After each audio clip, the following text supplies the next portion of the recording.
Imagine a world where war has rules. Ugly rules, brutal rules, but rules. Then, one morning, a device the size of a refrigerator tells the planet, rules are optional now.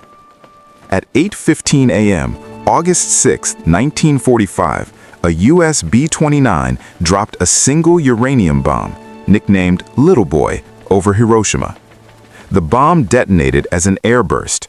Its energy release is commonly estimated at about 15 kilotons of TNT. And in a blink, war stopped being a contest between armies and became a question mark hanging over civilization. Can humans invent something they morally can't own? Today, we'll follow 3 questions, so we go deep but never get lost. What happened minute by minute on the ground? What did this technology actually do? Science, not myth. And what did it do to the human conscience, and why are we still arguing? Before the flash, why Hiroshima was a target.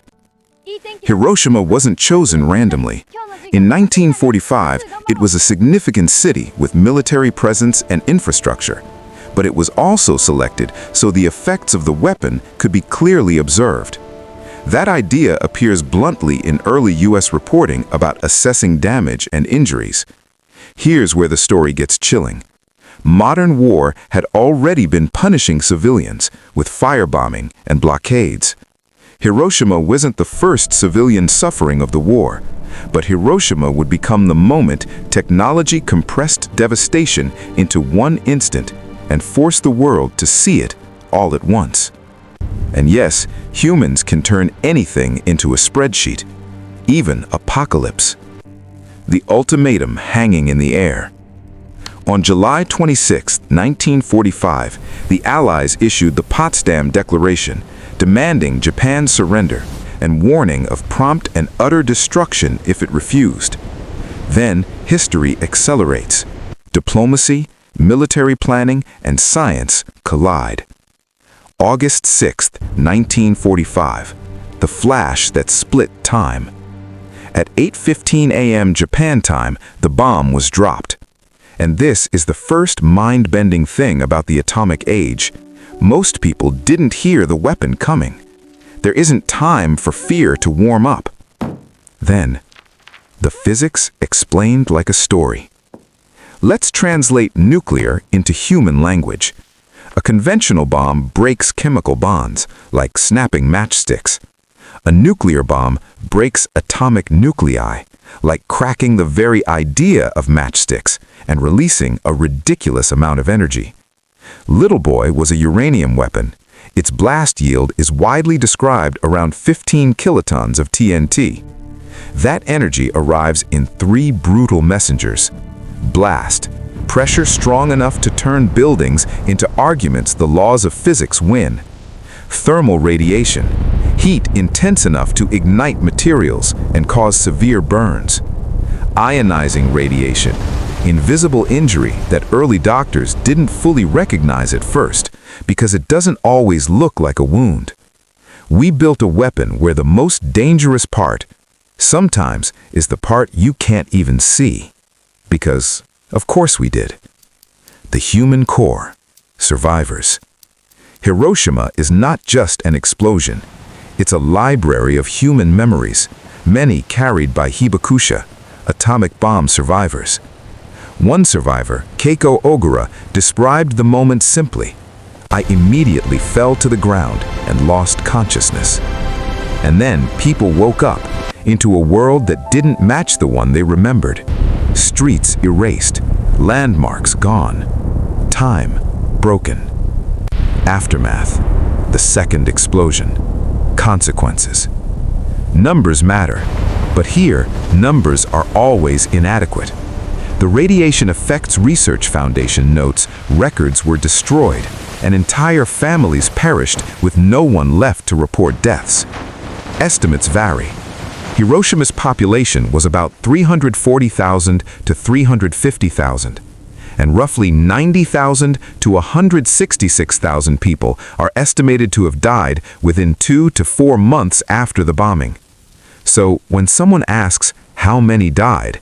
The most honest answer is enough to permanently damage the human definition of victory. Radiation sickness, the invisible war. Some people survived the blast.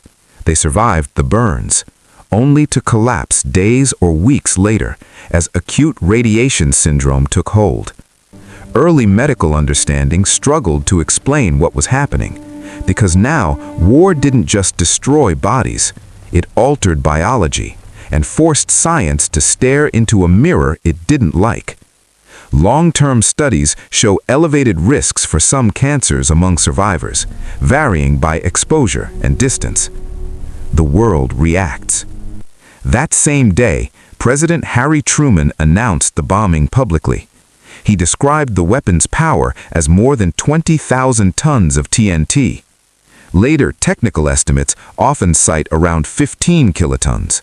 But the difference matters less than the message. The world had entered a new age, and immediately the moral earthquake begins. Was it necessary to end the war? Was it an avoidable atrocity? Could a demonstration have worked? Did it also function as geopolitical messaging? These questions don't expire. They reproduce. The ethical conflict. Why people still argue. One argument says the bombing hastened surrender and avoided massive casualties from an invasion of Japan. Projected invasion casualties vary widely in documents and historians, but leaders believed the alternative future could be even bloodier. Another argument is simpler and heavier. No strategic outcome can justify incinerating a city. This view emphasizes civilian suffering and the precedent set. Once you do it once, you've raised the moral ceiling forever. And then history adds another twist. On July 26, 1945, the Soviet Union declared war on Japan. Strategic pressure multiplied. Because history isn't a single-cause machine, it's a storm of pressures. The honest conclusion. If you came for a clean answer, history refuses. But here's the trail we can hold on to. Hiroshima proves that technology can outrun ethics. It proves humans can normalize the unthinkable if it appears to work. And it forces one brutal question. If a civilization invents a button that could end civilization, should anyone be allowed to keep it? The shadow of extinction. The new species of fear. After Hiroshima, humanity begins living with a new background noise, the possibility of self-erasure. The bomb didn't just change warfare, it changed imagination. Before, war ended when armies ran out of men and metal. After, war could end when the planet runs out of tomorrow. Congratulations, humans. We invented a way to win so hard, nobody gets to play again. Why Hiroshima still matters. Hiroshima is the prototype of a modern problem. We can build tools that are technically possible and strategically tempting, but morally radioactive. That's not just nuclear weapons. It's surveillance, autonomous weapons, biotechnology, AI used without restraint. Hiroshima is the moment our species learned capability is not permission. Final movement. Human core again. Strip away the flags, the strategies, the arguments, and what remains are human beings. People who woke up expecting breakfast, school, a normal morning, and instead entered the first chapter of the nuclear age. So if this episode leaves you unsettled, good.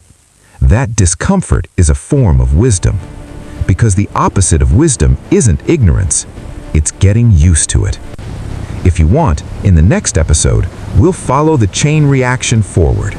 Nagasaki, the arms race, and how deterrence became the world's most dangerous religion. If this taught you something and challenged you, subscribe and comment one word: responsibility. Because the nuclear age isn't just history, it's a contract we're still signing every day.